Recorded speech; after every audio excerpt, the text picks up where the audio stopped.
जान आपका गेट टूट गया है काटे पे। अस्सलामुअलैकुम। न्यू व्लॉग में करता हूँ सबको खुशामदीद। मेरी गाड़ी का गियर आवाज देने लग जाता है। इसको चेक करवाने के लिए मैं निकल पड़ता हूँ वर्कशॉप की, क्योंकि मुझे डर होता है गाड़ी का ज्यादा नुकसान ना हो जाए, इसीलिए इसको आज ही चेकअप करवा लिया जाए। और फाइनली मैं पहुंच जाता हूँ 17 किलोमीटर का सफर करके वर्कशॉप, जहाँ पे जाके गाड़ी लगाता हूँ। तो अभी सिर्फ मलिक साहब आया होता है और उस्ताद साहब अभी घर। कुछ देर के लिए बैठ जाता हूँ और उस्ताद का इंतजार करने लगता हूँ और बाकी शागिर्द जो है वो अपना काम में मसरूफ। इधर सुबह सुबह पंखे की ठंडी ठंडी हवा ले रहा होता हूँ और मिस्त्री साहब का इंतजार कर रहा हूँ, जो कि कुछ ही देर में पहुंच जाते हैं।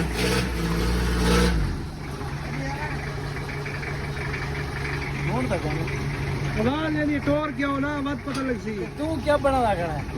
बाकी मिस्त्री के साथ बैठ के बाहर निकल पड़ते हैं गाड़ी की आवाज चेक करने के लिए। तो सब चेक करने के बाद मुझे बताता है कि आपकी गाड़ी का गियर टूट चुका है। अब मुझे हंसी भी आ रही होती है और टेंशन भी हो रही है। हंसी मुझे इसलिए आ रही होती है क्योंकि मेरी अपनी गलती की वजह से गियर, क्योंकि टेंशन इसलिए हो रही होती है गियर डलवाना पड़ा तो वो सिर्फ 48,500 रुपए। इधर मैं बैठा देख रहा होता हूँ और वो गियर को जल्दी जल्दी नीचे उतार रहे। देर के बाद फाइनली वो गियर को उतार लेते हैं और ये सारा सामान ऊपर के पड़ा होता है। गियर नीचे उतरता है तो मैं मलिक साहब से पूछ रहा होता हूँ कि भाईजान क्या मसला। मलिक कहते हैं आप हौसला रखें, बाहर निकालेंगे खोलेंगे तो पता चलेगा ना। कुछ ही देर के बाद गियर को बाहर ले आते हैं और इसको जो है खोलने लग जाते हैं। और मैं दुआ कर रहा होता हूँ कि ज्यादा मसला ना बने, अल्लाह खैर करे। बाकी दोस्तों होता वही है जिसका डर था। फाइनली आप देख सकते हैं कि गियर मेरा जो है बिल्कुल बर्बाद हो चुका होता है। नुकसान तो हो चुका होता है, लेकिन अब मिस्त्री साहब से मशवरा ले रहा होता हूँ कि इसकी किट डाली जाए या नया गियर रखा जाए। किट का पता किया तो वो दे रहे होते हैं 28,000 रुपए और नया गियर मिल रहा होता है 48,500 रुपए। तो मैं सोचता हूँ क्यों ना नया गियर रखाया जाए, इसको जो है साइड पे करते। बाकी कुछ ही देर में उस्ताद साहब जो है नया गियर ले आते हैं जो की 48,500 रुपए का मिलता है। अब मेरे लिए मजीद परेशानी यूँ बढ़ रही होती है कि मेरी गाड़ी का क्लच, फिंगर, डेक्स और फ्राई व्हील भी खत्म हो चुका होता है। जब ये खबर मुझे मिस्त्री साहब सुनाता है तो मैं बहुत टेंशन में आ जाता हूँ और मैं मिस्त्री साहब को बोलता हूँ कि आप ले, और मैं थोड़ी देर के लिए पंखे के नीचे बैठ के सुकून करने लग जाता हूँ। फाइनली सारा कुछ गाड़ी में डालने के बाद जब शाफट फिट करते हैं तो वो थोड़ी बड़ी हो जाती है। उसको कटवाने के उसको कारीगर के पास ले आते हैं और कारीगर को बताते हैं कि इसको थोड़ा सा छोटा कर दें। और फाइनली मिस्त्री साहब को समझाने के बाद वो काटने में मसरूफ हो जाता है और वो थोड़ी देर में हमें बना के दे देता है और हम निकल पड़ते हैं वर्कशॉप की तरफ, जहाँ पे जाके हमने इसको फिट करना होता है। और सारा कुछ ओके होने के बाद